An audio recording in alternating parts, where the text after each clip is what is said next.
Dear student, আজকে আমরা CNG ও বিজ্ঞান বিষয়ে গুরুত্বপূর্ণ কুইজ নিয়ে আলোচনা করব।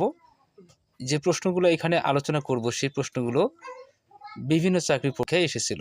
আমরা এই ক্লাসে এখানে রেফারেন্স সহকারে পড়ব। তো প্রশ্ন 1, সিএনজি এর পূর্ণরূপ কী? এটি প্রাথমিক বিদ্যালয় শিক্ষক নিয়োগ পরীক্ষা 2013 সালে এসেছিল। উত্তর হচ্ছে ক, কম্প্রেসড ন্যাচারাল গ্যাস। প্রশ্ন 2, সিএনজি দ্বারা কি বোঝায়? এটি প্রাথমিক শিক্ষক নিয়োগ পরীক্ষা 2014 সালে এসেছিল। উত্তর ক, সংকুচিত প্রাকৃতিক গ্যাস। প্রাকৃতিক গ্যাসের প্রধান উপাদান কি? এটি প্রাথমিক শিক্ষক নিয়োগ পরীক্ষা 2015 সালে এসেছিল। উত্তর খ, মিথেন। প্রশ্ন 4, নাইট্রোজেন সার থেকে কোন সার উৎপন্ন করা হয়? এটি পেরিওডিক্যাল স্কুল শিক্ষক নিয়োগ পরীক্ষা 2015 সালে এসেছিল। উত্তর খ, ইউরিয়া।